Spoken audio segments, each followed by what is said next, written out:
یہ معاشرہ ظالم ہے، ایک ذرا سی بات اس بچی کی زندگی تباہ کر دے گی۔ تم سب کو میرا فیصلہ ماننا ہی پڑے گا۔ وہ اپنی بات پر بضد تھی اور پھر بند کمرے میں ایک راز فاش ہوا اور وہ ان سب کو بھی جان کی بات ماننے پر قائل کر گیا۔ ہانی اور اشام نے بہت واویلا مچایا لیکن کسی نے ان کی ایک نہ سنی۔ بڑوں کے درمیان کیا بات چیت ہوئی وہ موضوع گفتگو ہوتے ہوئے بھی لاعلم تھے، اور ٹھیک مغرب کے بعد ان کا نکاح ہو گیا، اتنی اچانک کہ سانس لی نہیں اور دم نکل گیا۔ وہ نکاح کے بعد سے غائب تھا۔ حقان ٹی لاؤنج میں صوفے پر نیم دراز آنکھیں موندے اس کا انتظار کر رہے تھے۔ اسے گھر آنے کے بعد یہاں سے ہو کر ہی کمرے تک جانا تھا۔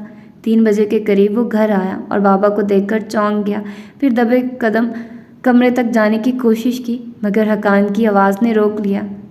یہ کوئی ٹائم ہے گھر آنے کا؟ وہ اٹھ کر بیٹھ گئے۔ کچھ دیر تنہائی چاہیے تھی، اب لڑکی تو ہوں نہیں کہ کمرہ بند کر کے بیٹھ جاؤں۔ ان کے ساتھ صوفے پر بیٹھتے ہوئے وہ روٹھے مگر طنزیہ لہجے میں بولا تھا، کمرہ بند کر کے بیٹھتے تو اچھا تھا، کم از کم ماں باپ کو تسلی تو ہوتی کہ ان کی اولاد گھر پر ہی موجود ہے۔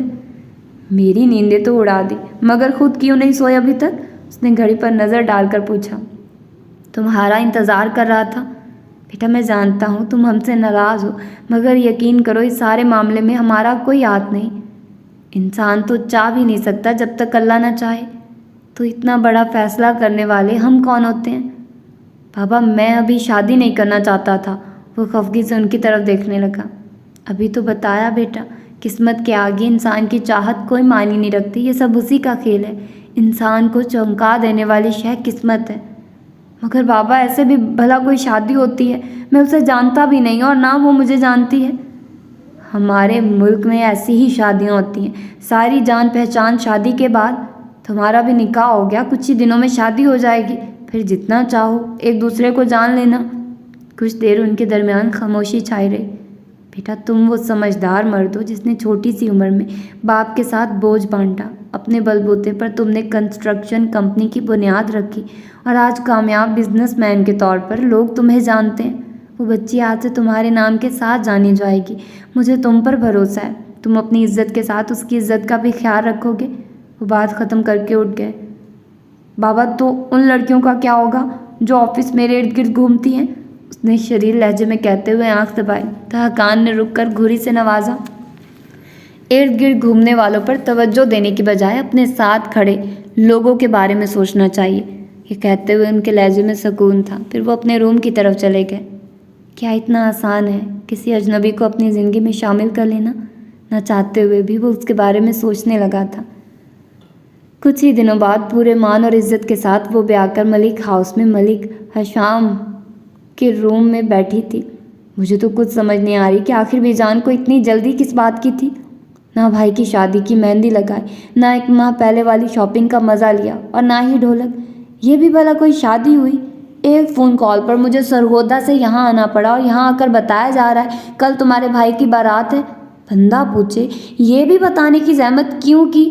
وہ روٹھے لہجے میں بولتے ہوئے اس کے بھاری کامدار دوپٹے کی پنیں کھول رہی تھی۔ اسے خود کچھ سمجھ نہیں آ رہی تھی، وہ دوسروں کو کیا سمجھاتی، سو وہ چپ رہی۔ پچھلے کچھ دنوں سے وہ اپنے آنسو پونچھ پونچھ کر تھک چکی تھی، اب جیسے صبر آنے لگا تھا۔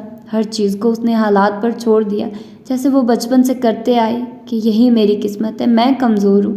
وہ خود کو باور کرواتی، قسمت سے نہیں لڑ سکتی تو کیا ہوا، مگر میں اس کا جینا حرام کر دوں گی جس کی وجہ سے میری زندگی تباہ ہو گئی۔ گویا میں نے بہت بڑے بڑے خواب تو نہیں دیکھے تھے، مگر جو دیکھے تھے وہ ایسے ہرگز نہیں تھے۔ بیہ اس کے پاس بیٹھی کچھ کہہ رہی تھی مگر وہ اپنے ہی خیالوں میں گم تھی۔ اب تم بھی آرام سے انتظار کرو، احتشام آتا ہی ہوگا۔ بیہ حشام کی بہن تھی۔ میڈیکل کمپلیٹ کرنے کے بعد وہ ہاؤس جاب کے لیے سرگودا شفٹ ہوئی تھی۔ بیہ کمرے میں اسے تنہا چھوڑ کر گئی تو وہ گزرے دنوں کو یاد کرنے لگی۔ آنکھوں سے اشک بہنا شروع ہو گئے۔ دادو کاش آپ اپنا واسطہ نہ دیتی، کاش آپ وعدہ نہ لیتی، مجھ پر بھروسہ کرتی تو آج حالات مختلف ہوتے۔ آپ نے مجھے میری خود کی نظروں میں گرا دیا، میں کیسے سامنا کروں گی خود کا؟ کیا غلطی تھی میری جس کی اتنی بڑی سزا ملی؟ مجھے اپنی زندگی کا ساتھی اس شخص کو بنانا پڑ گیا جسے میں دیکھنا بھی پسند نہیں کرتی۔ آواز کا گلا دبائے وہ سسک رہی تھی، تبھی حشام ملک نے پھولوں سے مہکتے کمرے میں قدم رکھا۔ قدم قدم چلتا اس کے سر پر آ کھڑا ہوا۔ بلیک شیروانی جس کے گلے پر ہلکا نفیس کام، مناسب قد، کسرتی بدن، عمدہ ہیئر سٹائل، آنکھیں پرکشش مگر گہری سیاہ، مغرور ناک، ہلکی شیو اور پورے چہرے پر ٹھہرا ہوا جلال، بلا شبہ وہ بہت منفرد و وجاہت کا حامل تھا۔ بہت خوش ہوگی میرے نام کے ساتھ جڑ کر، میرے کمرے میں حصہ دار بن کے، میری زندگی تباہ کر کے دل ہی دل میں جشن منا رہی ہوگی۔ جھک کر انگلیوں کی مدد سے اس کی تھوڑی کو اوپر کی جانب کیا اور ایک لمحے کو ٹھٹک گیا۔ ارے یہ کیا، تم تو رو رہی ہو؟ ہونٹوں کو سکڑے طنزیہ لہجے میں بولا۔ آنکھ سے ٹپکتے آنسو کو پوروں پر چن کر وہ سیدھا ہوا۔ اگلے ہی لمحے ہانی نے بے دردی سے اپنا چہرہ صاف کیا۔ میک اپ واٹر پروف تھا، تبھی خوفناک لگنے سے بچت ہو گئی۔ یہ سب تمہاری وجہ سے ہوا ہے۔ وہ اس کے مقابل کھڑی خونی نگاہوں سے دیکھنے لگی۔ اس دن اگر تم اپنی موٹی موٹی آنکھوں کو پھاڑ کر دیکھ لیتے کہ لیپ ٹاپ تمہارا نہیں بلکہ میرا ہی تھا تو آج یہ سب نہ ہوتا۔ جتنا وہ چلا سکتی تھی اتنا چلا کر بولی تھی۔ کمرے میں کچھ دیر اس کی آواز گونجتی رہی، پھر خاموشی چھا گئی۔ ہاں ٹھیک ہے، مانتا ہوں مجھے مس انڈرسٹینڈنگ ہو گئی۔ اس کی آواز میں شرمندگی تھی، مگر ہانی کو بہت کچھ یاد آیا۔ اوہ، تمہیں لگا کہ میں غریب لڑکی دوسروں کے ٹکڑوں پر پلنے والی کہاں اتنا مہنگا لیپ ٹاپ افورڈ کر سکتی ہوں، ہے نا؟ تبھی تم نے لیپ ٹاپ دیکھا اور شروع ہو گئے۔ مگر تم یہ جان لو دنیا میں ایسی کوئی چیز نہیں ہے جو انسان چاہے اور حاصل نہ کر سکے۔ بس ہر چیز کو پانے کے لیے محنت کرنی پڑتی ہے، سمجھے تم؟ غصے سے کہتے ہوئے وہ اپنے وزنی جھمکے اتارنے لگی۔ Okay sorry. وہ پہلے سے ہی اپنی کہی بات پر شرمندہ تھا۔ جب اپنا لیپ ٹاپ اپنے کمرے میں اپنی جگہ پر ہی پڑا دیکھا تو وہ حقیقتاً بوکھلا گیا۔ اسے خود پر بہت غصہ آیا تھا۔ تم نے مجھ پر ہاتھ اٹھایا اور میں نے بدلے میں تمہارا بازو پکڑ لیا۔ اس میں اتنا غلط یا نازیبا کیا تھا کہ سب نے کریکٹر لیس ہی سمجھ لیا؟ بے یقینی سے کندھے اچکاتے ہوئے کہہ رہا تھا، پہلے کی طرح غصہ بھی لہجے میں نہیں تھا۔ مسٹر ہشام ملک، یہ اسلامی جمہوریہ پاکستان ہے، یہاں ہاتھ پکڑنا وہ بھی تنہائی میں، چاہے سچویشن جو بھی ہو، دیکھنے والے اسے غلط ہی مطلب دیتے ہیں کیونکہ ہماری عوام کے دماغ میں خناس بھر گیا ہے، اپنا مطلب نکالتے ہیں۔ کاش ہم سے بیٹھ کر بات کر لیتے تو میں ان سے معافی مانگ لیتی، پاؤں پکڑ لیتی، مگر یہ سزا تو نہ دیتے۔ آخری بات ہشام کے سر پر جا لگی تھی۔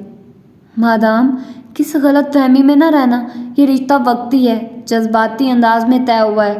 میری زندگی میں تمہاری حیثیت وہ کونے میں پڑی سلیپرز کے برابر بھی نہیں ہے۔ وہ سلیپرز کی طرف باقاعدہ اشارہ کرتے ہوئے بولا اور اپنی گھڑی اتارنے میں مگن ہو گیا۔ مسٹر ہشام، میری حیثیت کیا ہے میں بخوبی واقف ہوں، آپ کو بتانے کی ضرورت نہیں، طنزیہ لہجے میں کہتے رخ دوسری جانب موڑ لیا۔ چلو یہ تو اچھا ہے، خیر یہ اپنا ساز و سامان سمیٹو اور جہاں مرضی شفٹ ہو جاؤ۔ وہ بیڈ پر پھیلے اس کے سرخ کامدار نیٹ کے دوپٹے کو ناگواری سے دیکھتے ہوئے بولا تھا، مگر مجال ہے جو اس نے ایک نگاہ بھر کر اس کی طرف دیکھا جو سر سے پاؤں تک اسی کے لیے سجائی گئی تھی۔ ڈیپ ریڈ لہنگا جو بیک سے فیری ٹیل سٹائل میں زمین پر نیچے دور تک بچھا ہوا تھا۔ وہ جھک کر ایک ادا سے لہنگے کے فال کو سنبھالتے ہوئے ذہن میں آئے منصوبے پر عمل کرتی اس کے سامنے آنکھوں میں آنکھیں ڈال کر دیکھتے ہوئے بولی، اوکے، میں اسی حالت میں روم سے باہر کھڑی ہوں گی اور سب کے پوچھنے پر بتاؤں گی تم نے کہا یہاں سے کہیں اور شفٹ ہو جاؤ۔ باقی تم سوچ لو سب کیا کہیں گے، کس کی کلاس لگے گی، وہ بھی با جماعت، بی جان، بیا، انکل، آنٹی اور جو کوئی بھی گھر میں موجود ہیں سب ایک ساتھ اکٹھے ہو جائیں گے۔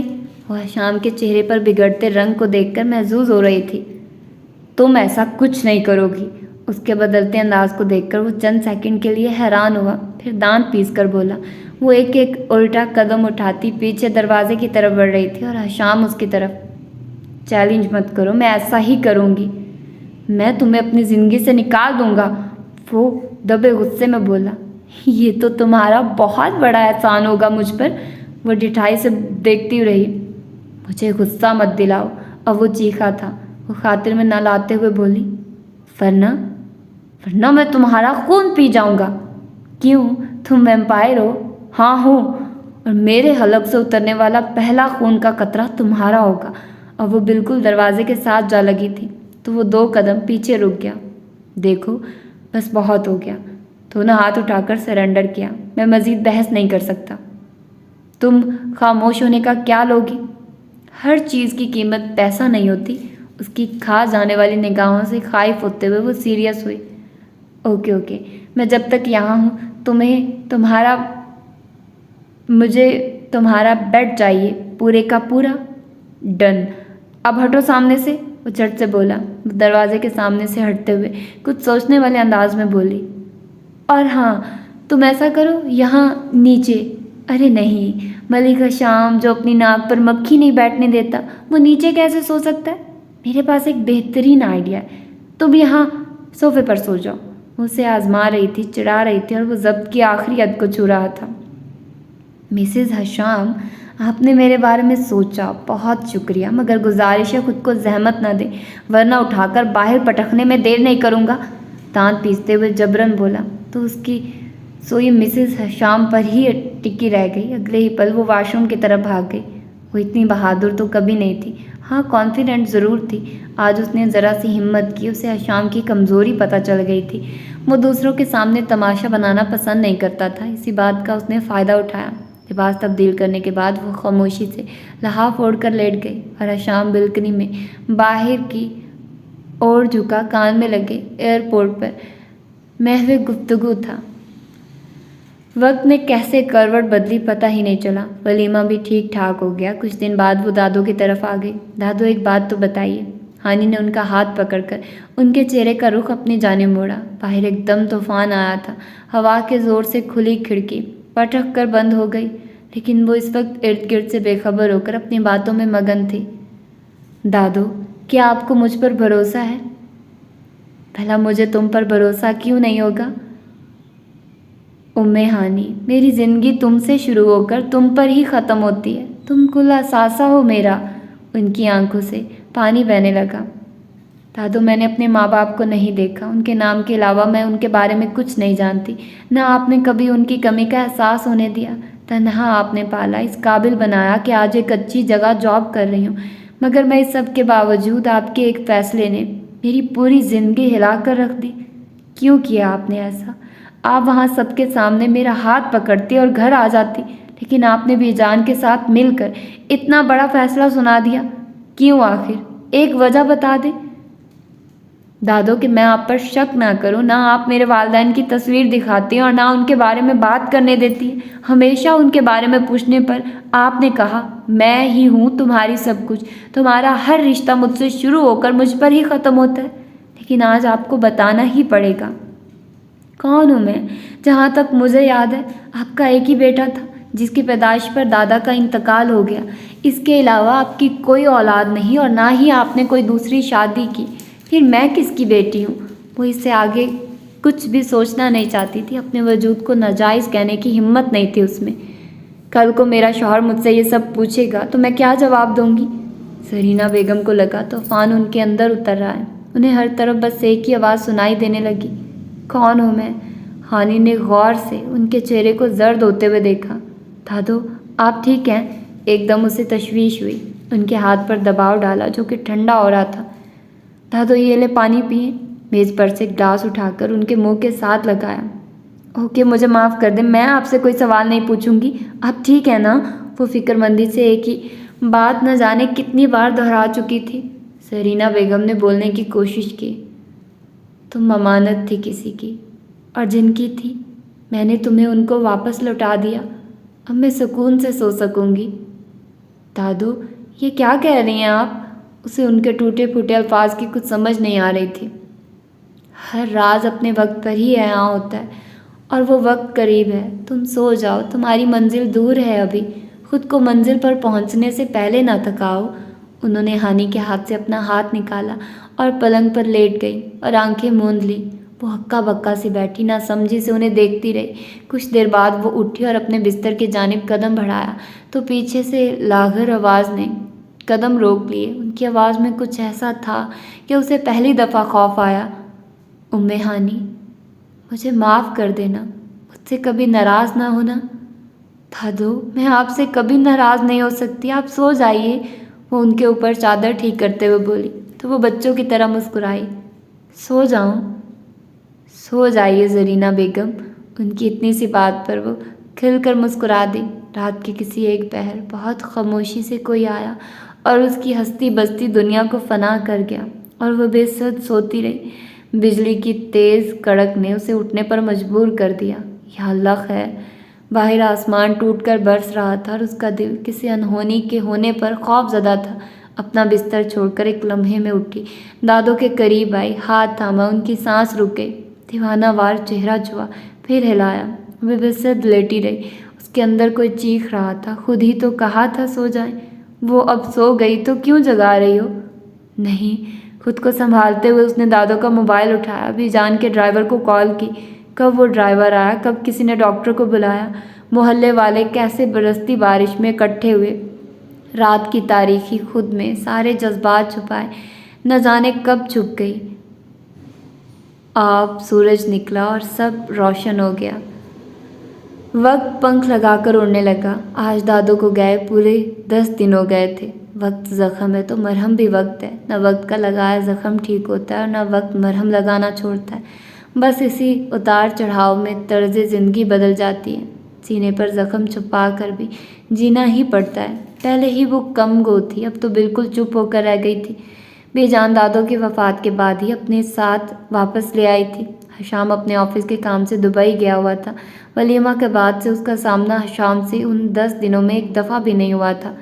اسے بھی پرواہ نہیں تھی، بس ایک گلہ تھا۔ جب سب اسے تسلی دے رہے تھے، غم بانٹ رہے تھے، تو کیا ہو جاتا اگر ایک دفعہ کہہ دیتا، مت رو، میں تمہارے ساتھ ہوں۔ خیر میں کیوں سوچ رہی ہوں اس کے بارے میں، میری بلا سے وہ بھاڑ میں جائے۔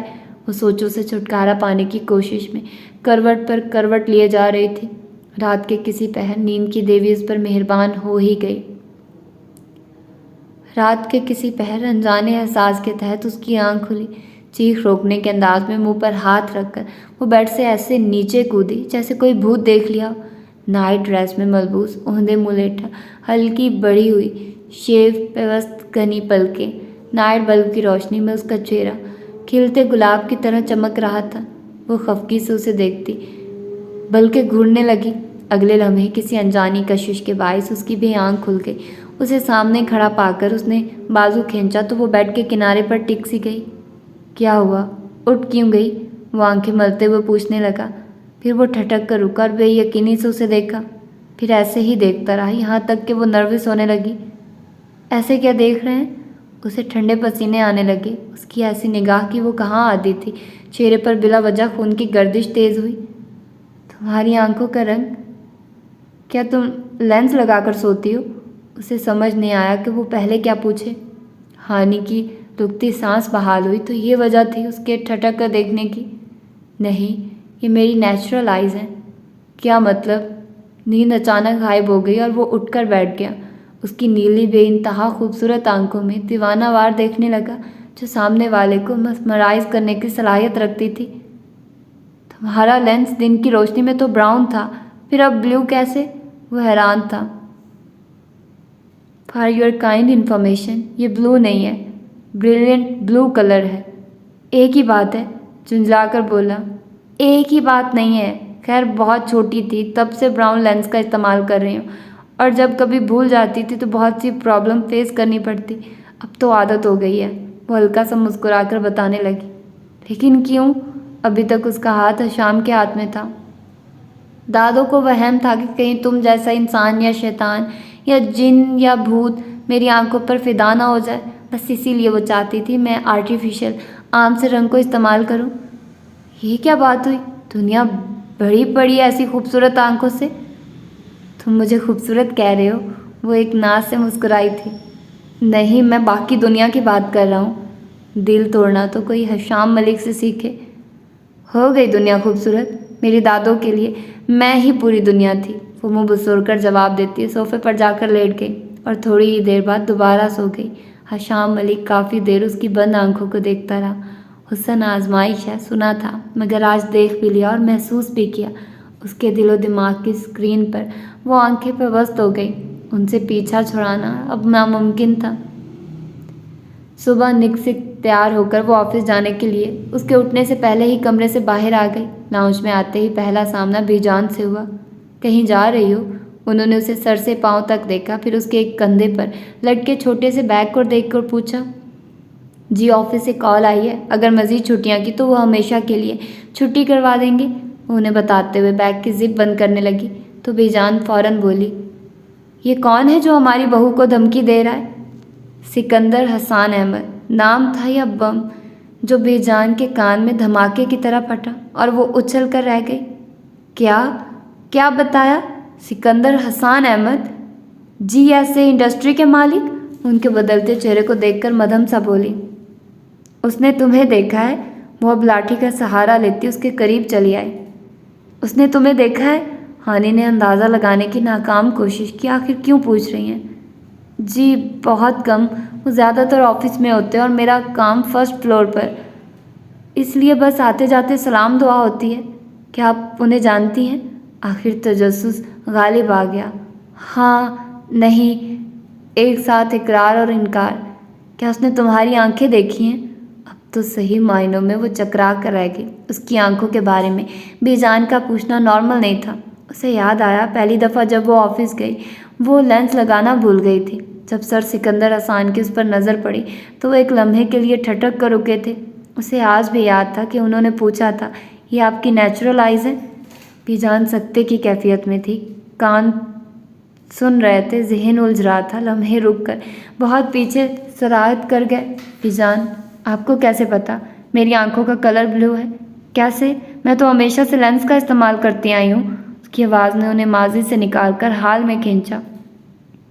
تمہاری دادوں نے بتایا تھا۔ کچھ دیر وہاں خاموشی چھائی رہی، پھر صوفے پر واپس بیٹھتے ہوئے وہ بولی، تم آفس نہیں جاؤ گی؟ کوئی ضرورت نہیں ہے گھر سے باہر جانے کی۔ ہانی نہ سمجھی سے انہیں دیکھنے لگی۔ کیوں بے جان؟ ہانی کے آفس جانے سے آپ کو کیا ایشو ہے؟ شام نہ جانے کب کا وہاں کھڑا ان کی باتیں سن رہا تھا، آج وہ ہانی کے پیچھے سے گزرتا ہوا صوفے پر بیٹھ گیا۔ سوالیہ نگاہیں اب تک بے جان پر تھی۔ کیونکہ یہ تمہاری ذمہ داری ہے، شوہر کے ہوتے ہوئے کیا ضرورت ہے اسے خوار ہونے کی؟ وہ سنبھل کر سنجیدگی سے بولی تو وہ ہولے سے ہنس دیا۔ مجھے کوئی اعتراض نہیں آنی کے کام کرنے سے، لیکن مجھے ہے، اور میں نے کہہ دیا سو کہہ دیا۔ ہاں بالکل اسی طرح جس طرح آپ نے نکاح کرو ورنہ آگ کر دوں گی کہا تھا، ہے نا؟ وہ بے لحاظ ہو کر بولا۔ کچھ بھی سمجھو، میں نہیں چاہتی کہ یہ وہاں جاب کرے، اگر پھر بھی بھوت سوار ہے کام کا تو تم اپنے ساتھ کام پر لے جاؤ۔ وہ 21ویں صدی کی خاتون تھی، انہیں اس کی جاب سے اعتراض نہیں تھا۔ وہ اتنا اچانک بولی کہ وہ دونوں ایک دوسرے کی طرف دیکھنے لگے، پھر اگلے ہی لمحے نظریں چرا لیں۔ بی جان آپ مجھے حیران کر رہی ہیں۔ وہ اٹھ کر ان کے قریب آیا، ان کا ہاتھ پکڑ کر صوفے پر بٹھایا، پھر خود دائیں طرف بیٹھ گیا۔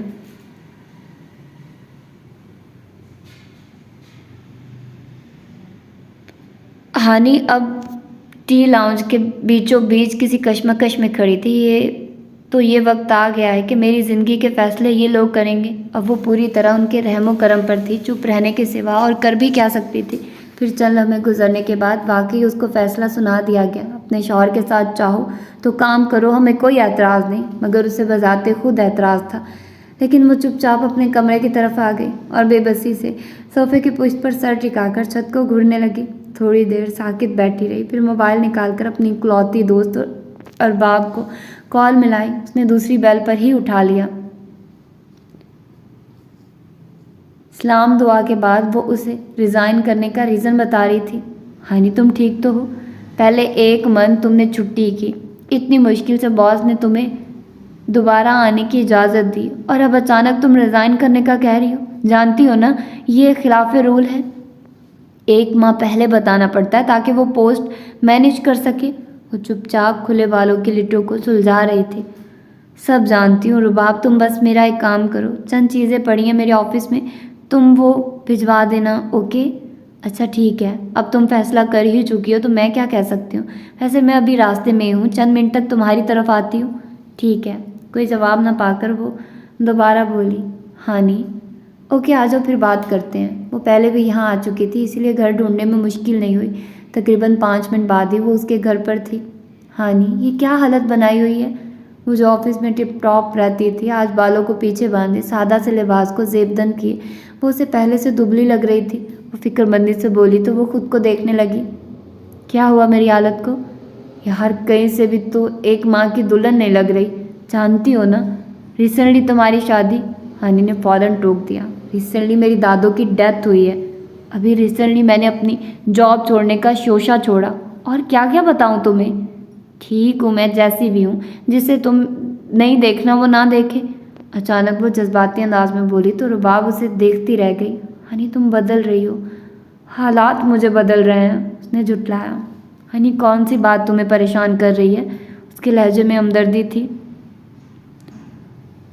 دیکھو جو آیا ہے اس نے واپس جانا ہے, یہی دستور زندگی ہے.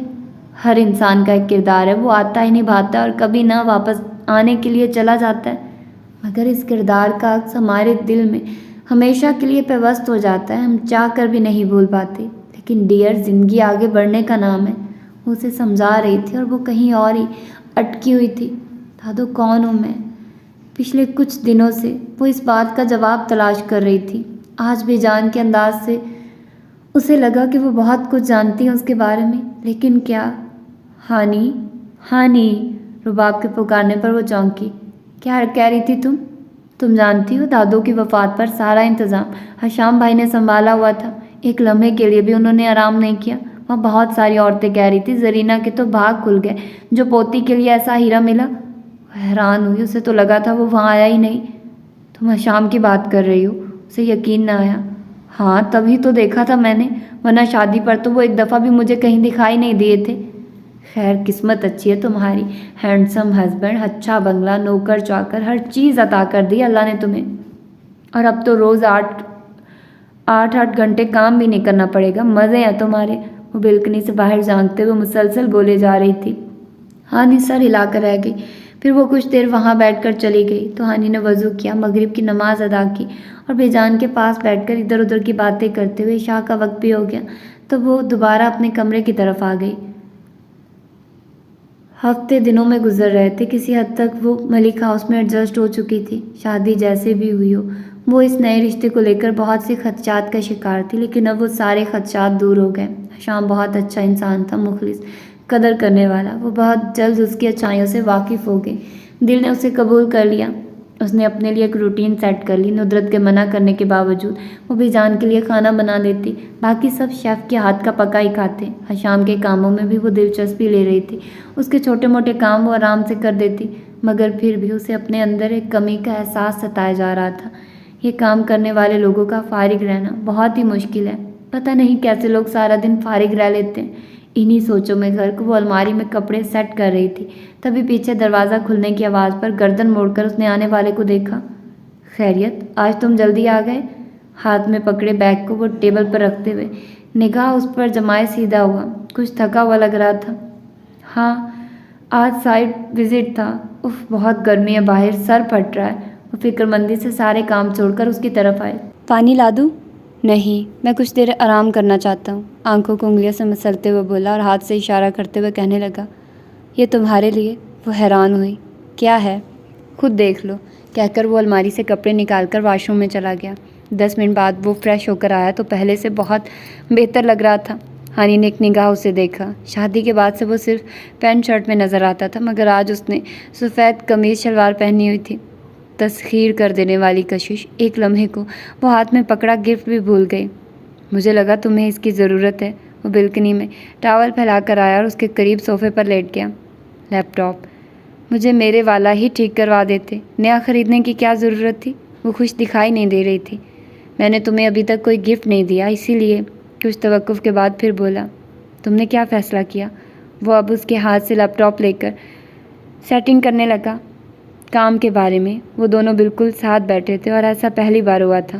ہانی گہری سانس لے کر صوفے سے ٹیک لگا کر کچھ سوچتے ہوئے بولی میرے پاس انکار کی کوئی وجہ نہیں. مجھے پیسے چاہیے, اس لیے کام تو کرنا پڑے گا. ایک لمحے کو شام کی لیپ ٹاپ پر چلتی انگلیاں تھمے گردن موڑ کر وہ پوری طرح اس کی طرف دیکھنے لگا. تمہیں پیسے چاہیے, تم مجھ سے مانگ سکتی تھی. اس کی پشیماں آواز اس کے اندر تک اتری. وہ ہلکے سے مسکرائے. تم مانگے بغیر بھی تو دے سکتے تھے. اوہ گاڈ, اتنی انا کیوں ہے تم میں. تم میری بیوی ہو. میں اگر تمہارا حق ادا کرنا بھول گیا تو تمہیں یاد دلانا چاہیے تھا. اس کی آواز میں کیا کچھ نہیں تھا, فکر مندی, احساس, گلٹ. وہ ٹھہر کر اسے دیکھتی رہی. آئی ایم سوری, میں نے ایک عرصہ کسی سے کچھ نہیں مانگا, نہ ہی دادوں نے مانگنا سکھایا.